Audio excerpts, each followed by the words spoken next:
In this episode, we're going to talk about the NBA and the WNBA. Episode 64 of N Win from the End Zone starts now. You're watching the latest episode of N1 from the End Zone. Please click on that subscribe button so you can be notified when the latest content drops. Now, let's kick it. Hello and welcome everybody to another episode of N1 from the End Zone with your host, King NPV. You know it's me, baby. Now, before we get into this episode, I want to take a moment to thank all of you guys, my subscribers, for being a part of the channel. As we continue to grow, we're over 10,000 subs. Don't forget to hit the subscribe button so you can be notified when the latest content drops. Now, without further ado, let's get into it. Now, let's get into today's subject, the NBA. Let's start off with the playoffs. The Eastern Conference Finals have been set with the New York Knicks facing the Indiana Pacers in what is ultimately a classic matchup. One of the greatest playoff rivalries of all time, in my personal opinion, was the Reggie Miller versus Patrick Ewing Eastern Conference Finals rivalry that they had. Very entertaining. I remember, I think there was a playoff game where the Pacers and the Knicks, they just got into a brawl, and then the next game, I think it cost the Knicks the the playoff series because a bunch of their players was suspended the following game. I forget what game it was, but we're getting basically a repeat. There's a repeat from last year. Last year, the Pacers took the series against the Knicks in the playoffs to make it to the Eastern Conference Finals. Now we get a rematch, and this time it's in the Eastern Conference Finals. In my honest opinion, though, I think the Pacers ultimately beat the Knicks. The reason behind that is just because of the fact that the Pacers have been there a year earlier. A lot of their core guys are still there that have been there before. Tyrese Halliburton has grown and matured before our eyes. And not just that.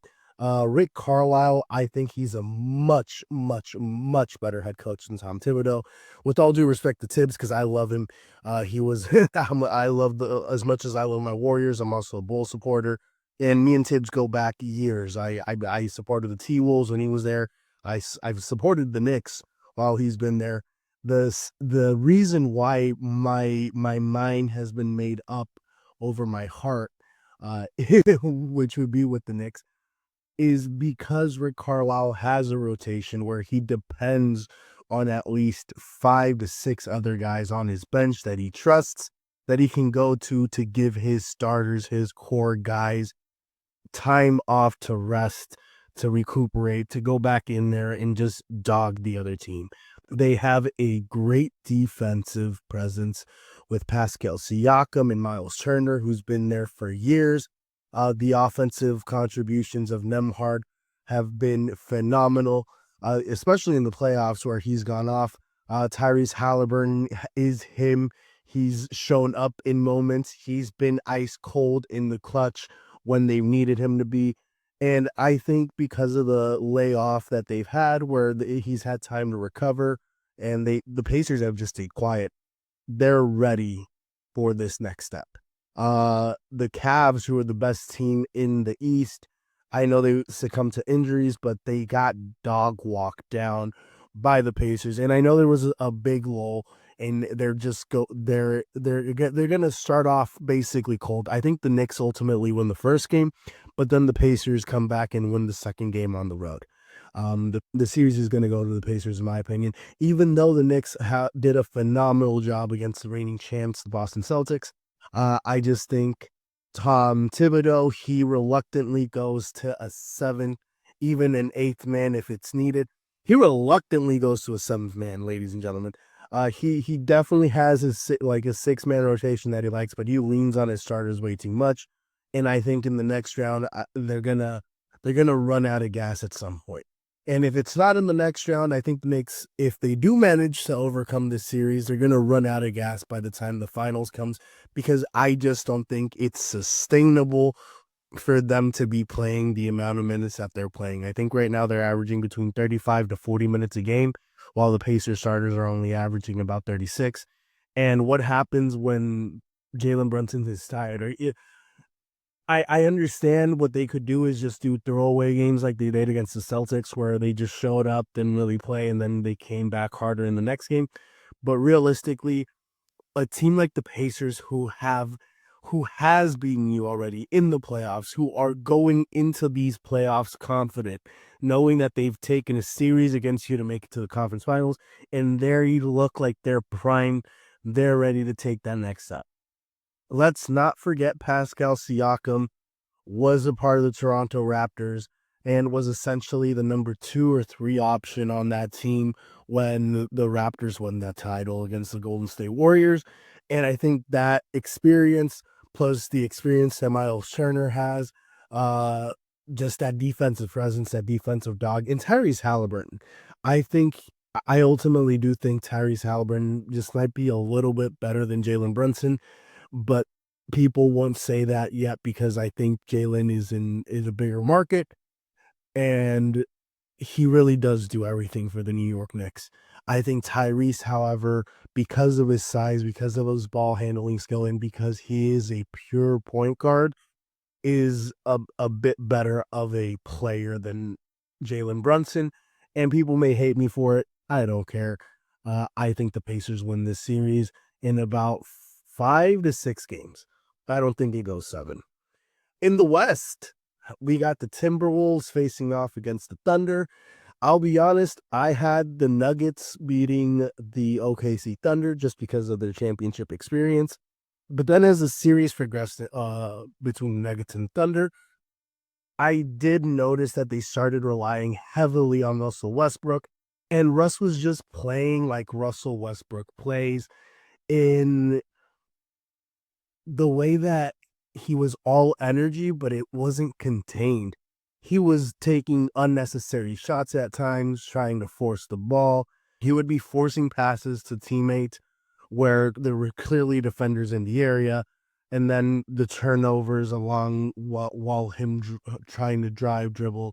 So there were reports between Aaron Gordon that Aaron Gordon and him had gotten into it in the locker room, and Aaron Gordon didn't deny those reports when he did his interview.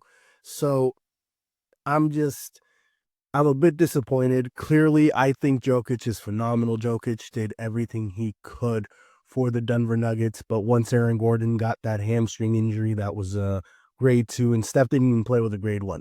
So hats off to Aaron Gordon. They just ran out of gas, and with the loss of their head coach, relying heavily on Russell Westbrook because he had a phenomenal first series, and then he reverted back to being the rest that we all know and love in the second series. I think all those factors contributed to the Nuggets losing, and that's why OKC, who were the best team in the West, the best team in the NBA overall, they were primed and ready to take that next step. And now, ladies and gentlemen, they are in the Western Conference Finals facing off against the Minnesota Timberwolves, who, in my honest opinion, I think are primed and ready to take that next step and make it to the finals. I think it'll be the Timberwolves versus the Pacers. Even though OKC is deep, they have I think they have a 7 to 10 man rotation. They're deep, and it's not any given night any one of those players could go for 20 alongside Shea. So OKC is deep. They have a great defensive presence. Uh, they're the number 1 team for a reason. However, I think the T-Wolves match up very well with the Oklahoma City Thunder. In my honest opinion, I think if Steph was healthy, that series might have gone a different way, especially after we saw how game 1 went when Steph played for 13 minutes and he was just going off. Ultimately, he succumbed to a hamstring injury, and didn't manage to get back on the court. And the T Wolves managed to win that series. Julius Randle played phenomenally, and I think the the seasoning that Randle, that Gobert both have, being around the league and understanding their role, being the support to Ant-Man, to Anthony Edwards, who is right now playing phenomenal, playing lights out. I'm very curious to see how that matchup goes because I think Ant-Man can defend Shea, in my personal opinion. I think that's going to be a phenomenal matchup. But realistically, who's gonna guard Ant-Man? And we know Alex Caruso. We know they're gonna give him a steady diet of Lou Dort. They got options to try to slow down Ant-Man, but will it be enough?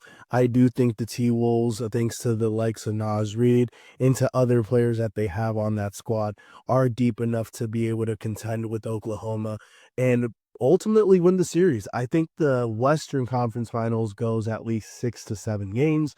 And then the winner of that was ultimately going to be the NBA champion, in my honest opinion.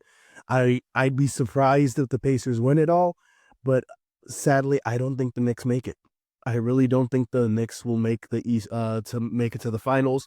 I know it'll be two small market teams. However, that's parity, and I think it would be a phenomenal final if we get the Indiana Pacers versus the Minnesota Timberwolves, and ultimately Ant-Man winning his first ring.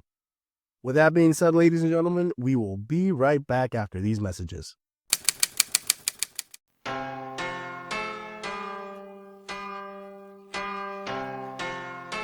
Guys, have you heard? Nelson, tell the people.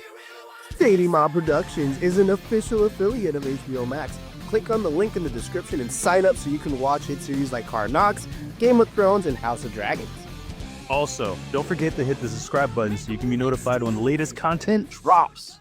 All right, ladies and gentlemen, so the next topic that I want to tackle is the WNBA.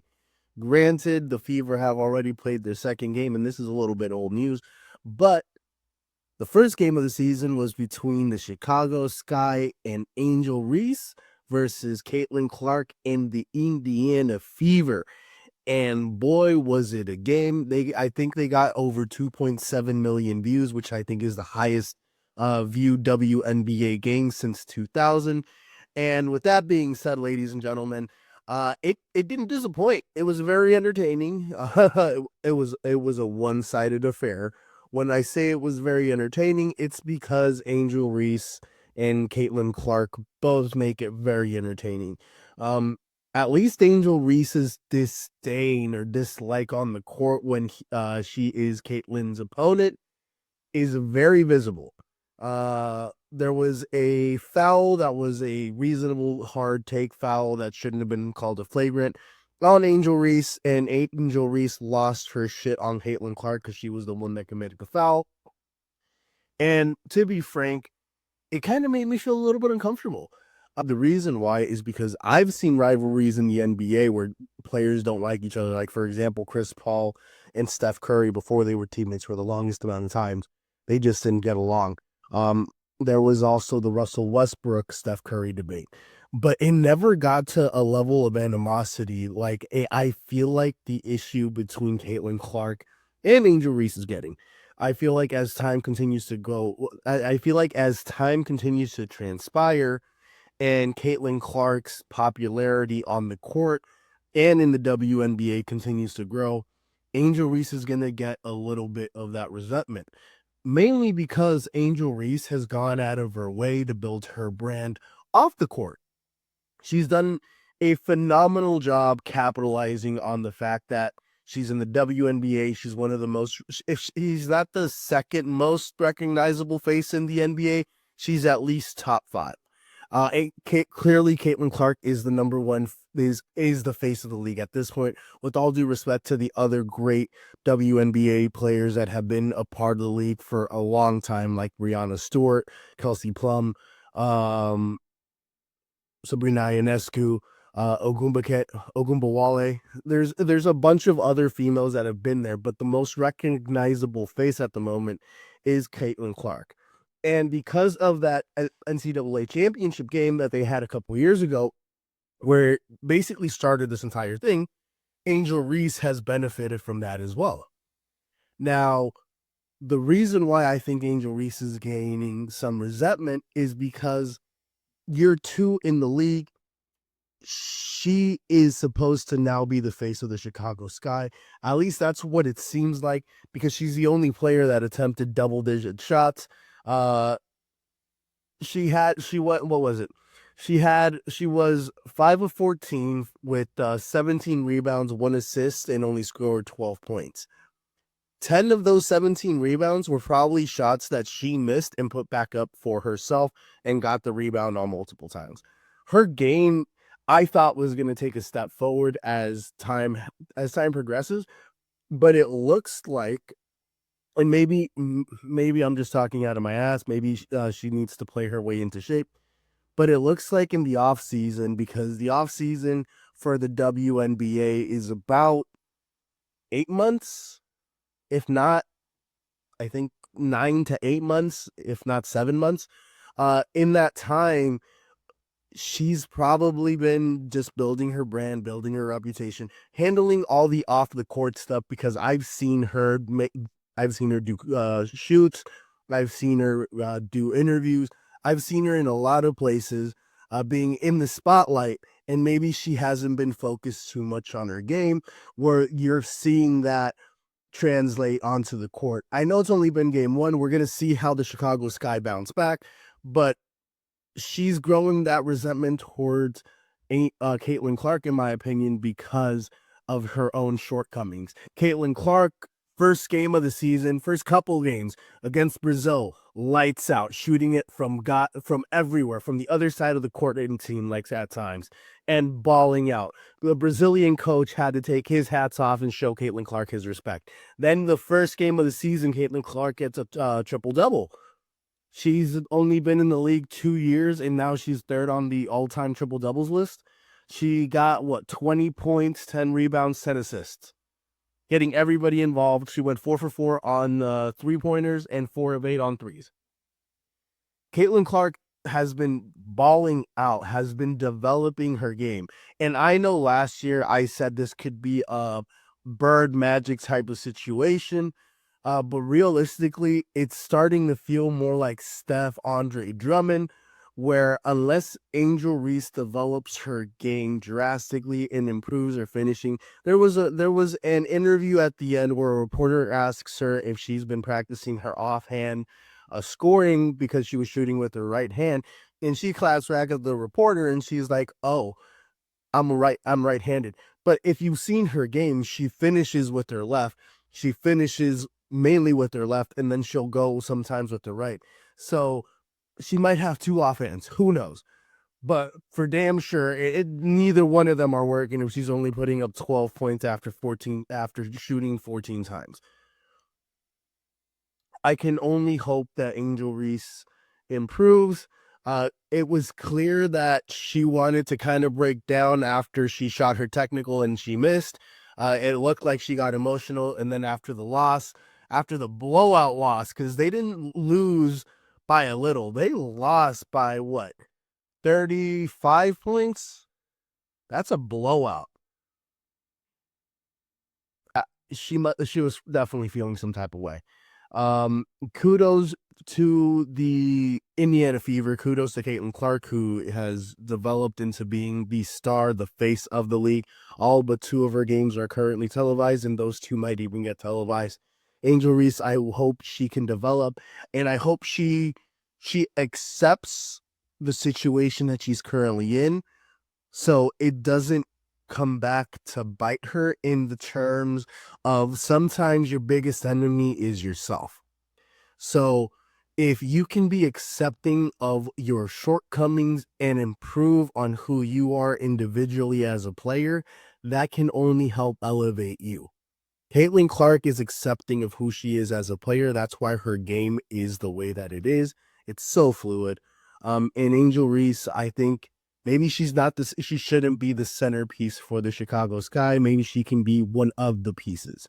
When the LSU Tigers won that championship against Iowa, Angel Reese was the main person, but she had a team of beasts around her that helped her do what she did. Those are just my thoughts on the entire Caitlin Clark Angel Reese situation, which I'm excited to see the matchup again later this season, and hopefully we get hopefully we get another entertaining matchup because anytime Angel Reese faces Caitlin Clark, it's always going to be lights out. All right, guys. So another WNBA player that we all need to keep our eyes on is Paige Buekers, who is the #1 overall pick in this year's draft. She's playing for the Dallas Wings. She has the potential, I think, in the next 3 to 5 years to be one of the new faces of the WNBA. Uh, she's a guard, just like Caitlin Clark, and I think her game is going to translate. I think she's going to go through her Caitlin Clark rookie year, basically, similar to what Caitlin went through last year. The difference is Paige Buekers is not on the same level in terms of my opinion, skill set, leadership, and the amount of hype that is surrounding her now that she's in the league. She's coming off, I think, a devastating injury a couple years ago where she missed an entire season and had to wait an extra year to come into the WNBA. And good for her. She waited. She was a #1 overall pick. She got I don't know if they paid the WNBA players first round picks a lot of money, but hopefully she got whatever compensation was fair and adequate for her. And I think she's gonna build on that. I think she is a marketable face. I think she is gonna she has a certain intangible quality in her that's gonna make her be one of the faces of the league. Her game is similar to Caitlin Clark, where she is a guard that is pass first, who can get rebounds, who can put up points. Um, and I'm just looking forward to seeing what she does. In her first game, she caught off to it. Ironically, her first game was, in my personal opinion, similar to Caitlin Clark. She was 10 rebound, or not 10 rebound. She had 10 points, 7 rebounds, and 2 assists. And then she had a better game too. They lost 79-71 in the second game, but she put up 19 points, 6 rebounds, and had 8 assists. So, and I think she got 2 steals. So we'll wait and see. Hopefully she can maintain this trajectory. But by the end of the year, my money is safely put on Paige Buekers to win the WNBA Rookie of the Year and potentially being one of the 3 faces of the league in the next 5 years. The other person I think that's going to take over that mantle is Juju Watkins. And the WNBA, the ratings, the marketability, the league itself is going to continue to get elevated, which is tremendous for these women. I know they want to get paid more fairly or more evenly with the NBA.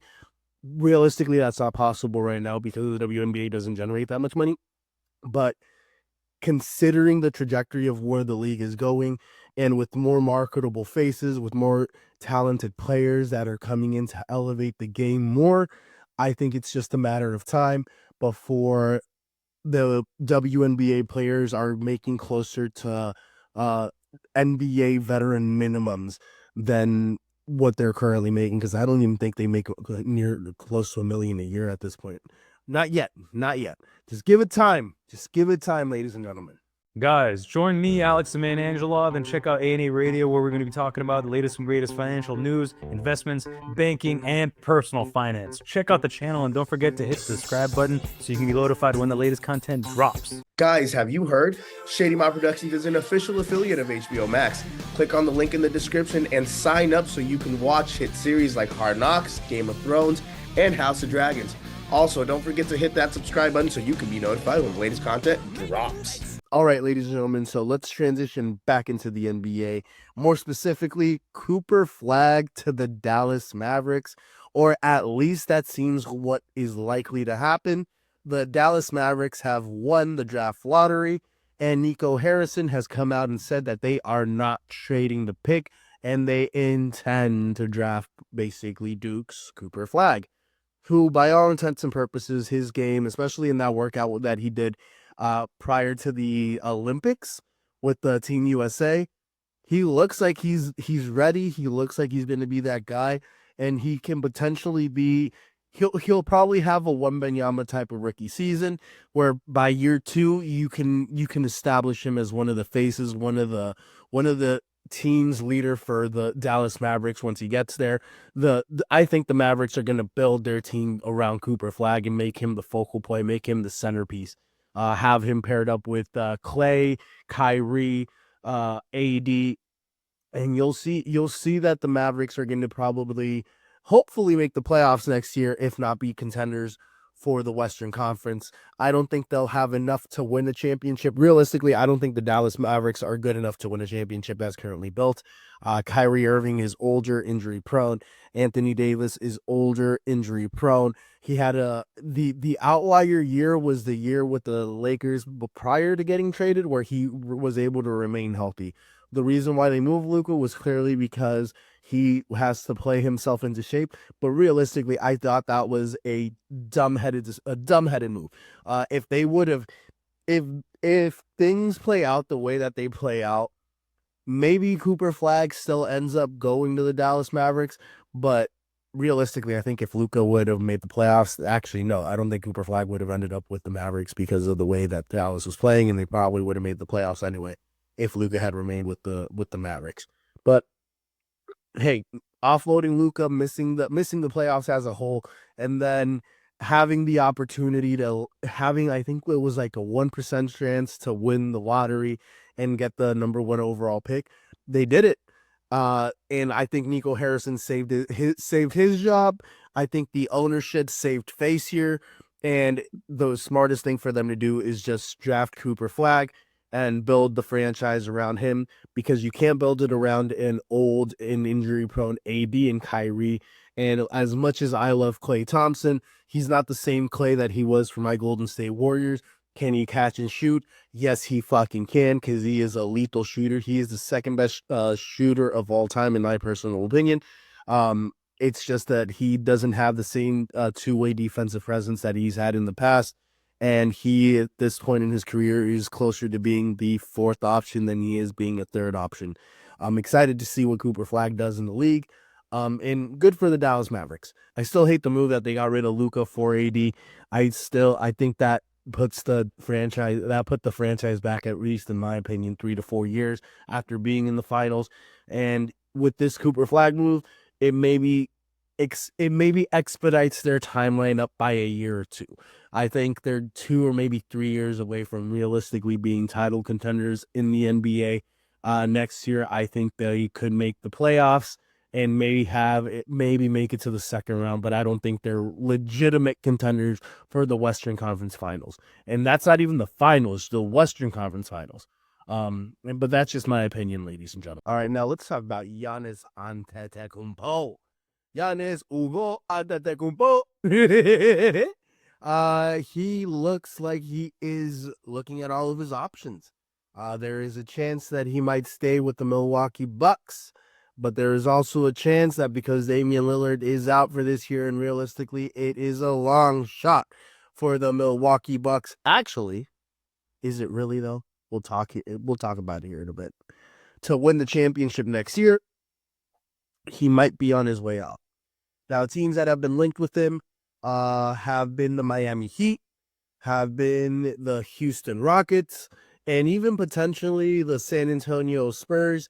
Even though realistically, I think they're going to keep their second overall pick and pick up the guard that's in college right now. I forget his name. I don't quote me on it.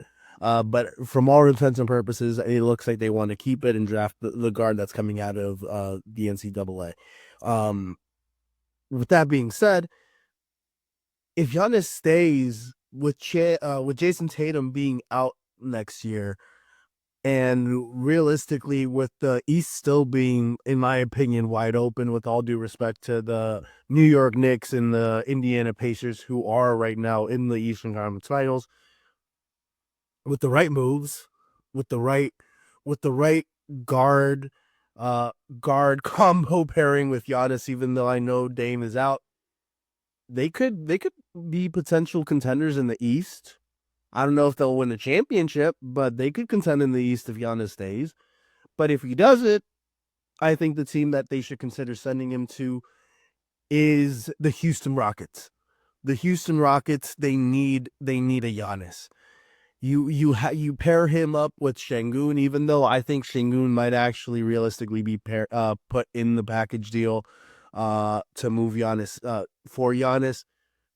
If you can somehow manage to retain Şengün, you pair him up with Giannis, you have a big that can shoot, you have a big that can drive, and you have shooters and playmakers all around them.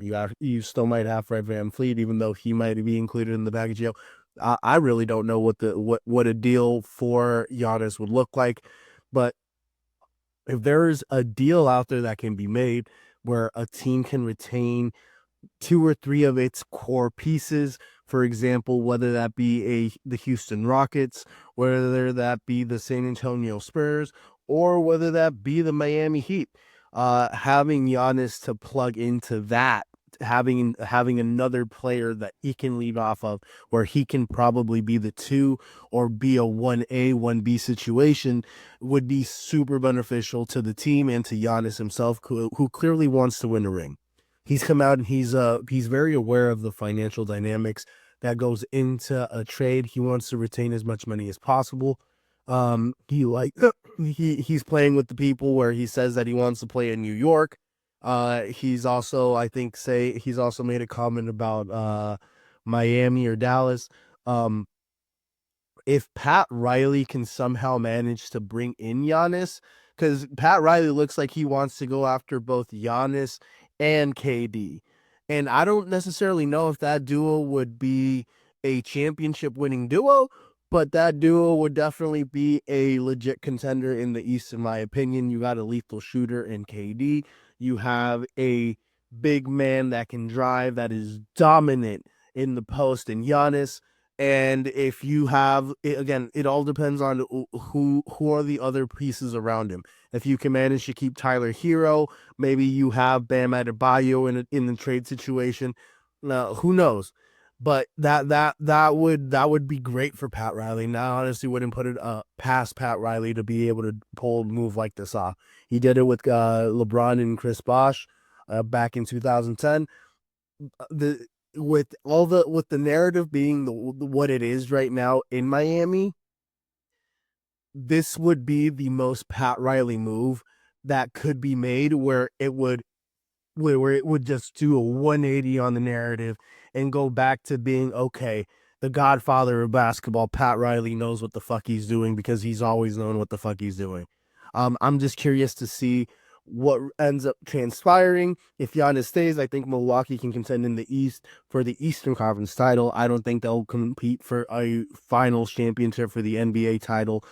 If he does move, any move that he makes in order for him to benefit the most from it, not just financially, but also to win a championship, it would be ideal for two or three of the core pieces that are the stars of that team to already be there, just so Giannis can either be he could be the number one, but it'd be better if it was a 1A, 1B situation, or if Giannis could be the two and let the other one be the guy that elevates the team. Let's talk about my boy Jimmy Butler and the reports that he has let down the Warriors. And this is only going to be about like a 1 minute or 2 minute segment. Not a lot to say here. Jimmy Butler did not let the Warriors down. Nobody on the team realistically let the Warriors down after Steph went out. Not even Steph let the Warriors down. You know what let the Warriors down? Age, stamina, durability. That's what let them down.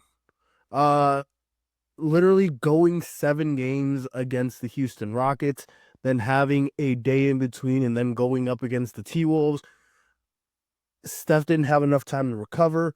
It was a high degree of basketball and a lot to ask what the Warriors did in that last game against Houston, and then to come out and have the performance that they did in the first game against the T-Wolves was phenomenal. Steph played 13 minutes. He was 13 minutes, 13 points, and I think he was perfect from the field. He was hot, and then his hamstring gave out.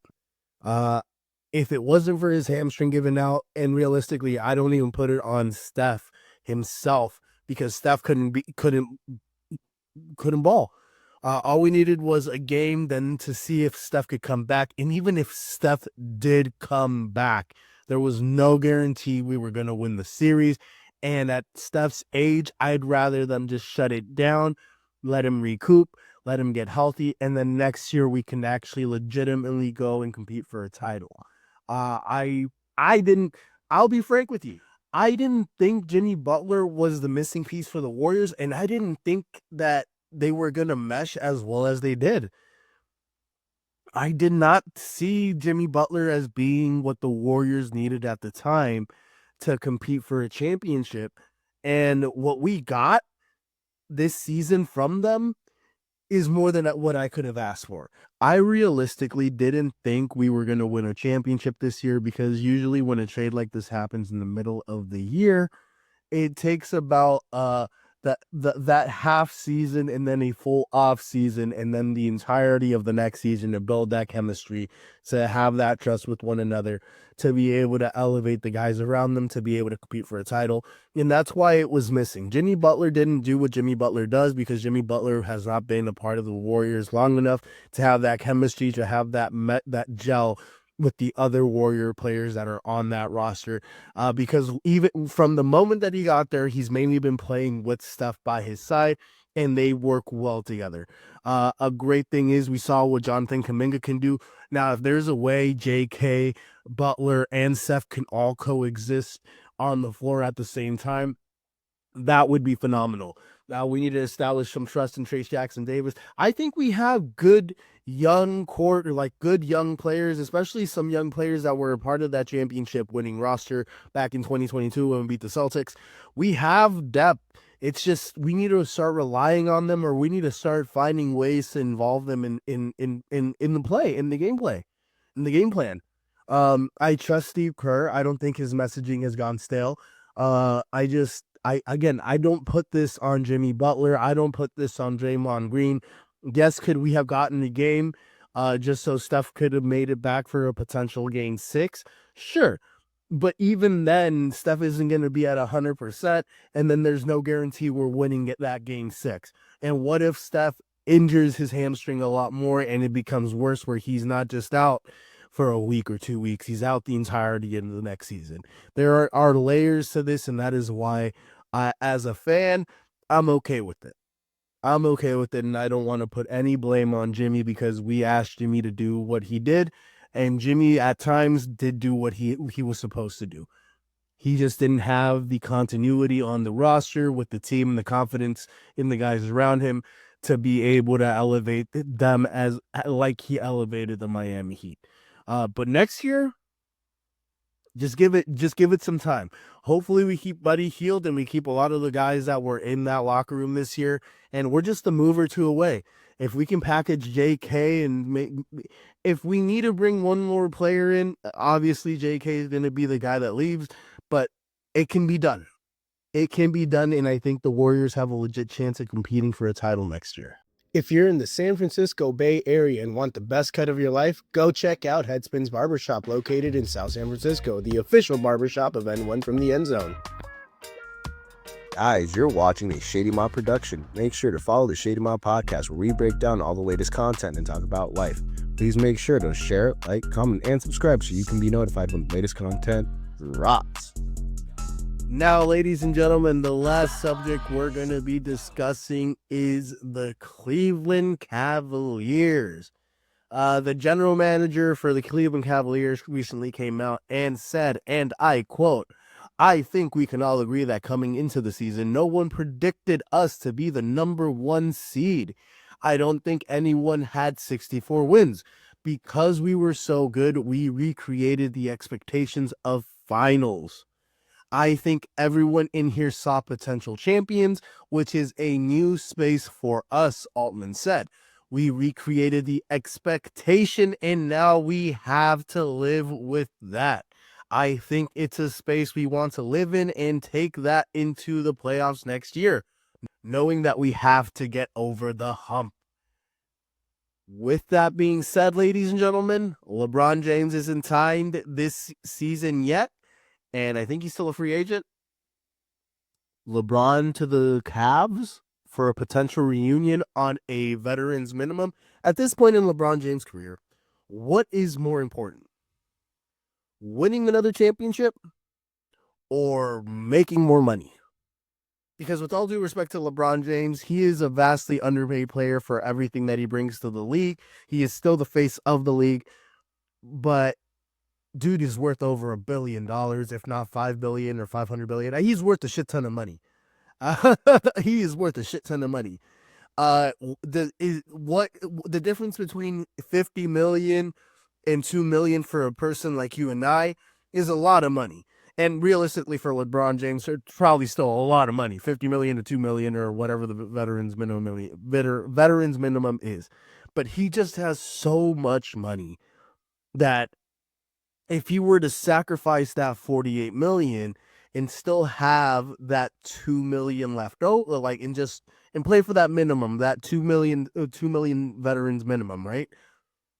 The team that could be put around him or the players that he could play with, it would help his legacy in a way that he could potentially win another championship, put him one behind MJ, who in my opinion is still the GOAT, undisputed GOAT, and make it a legitimate conversation where, okay, he's at 5 now, he's one off Jordan.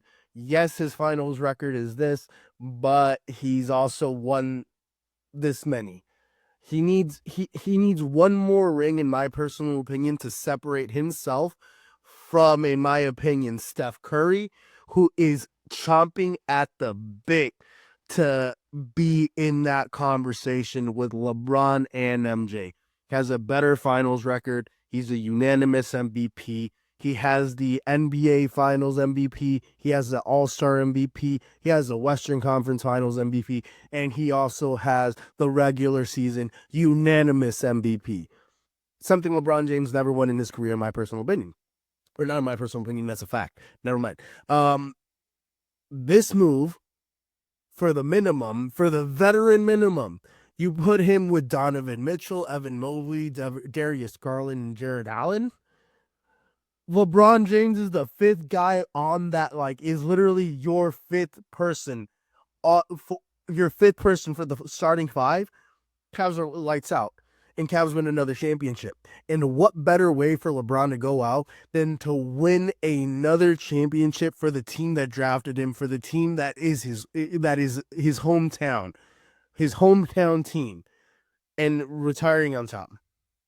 I'm just saying, LeBron to the Cavs for the minimum would be perfect.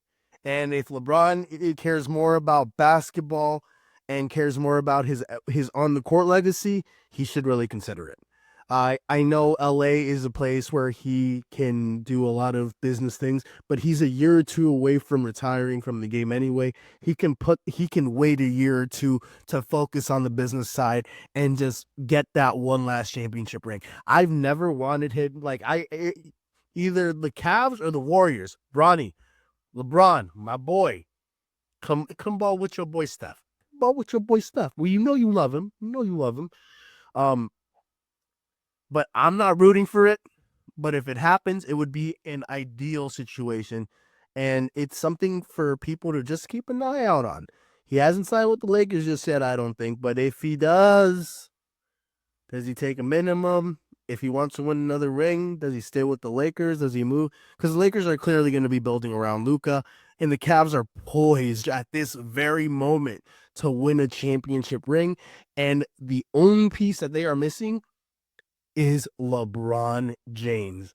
And I said, hey, if LeBron ever wanted to go home, now would be the time. Now, with that being said, ladies and gentlemen, we have reached the end of this episode. Guys, please subscribe, like, and comment on the video. Share this with your friends, families, and partners. Always remember, desire is power. If you desire to be great, you have the power to be great. Thank you for watching another episode of Anyone from the End Zone. I appreciate you guys. Stay tuned for more.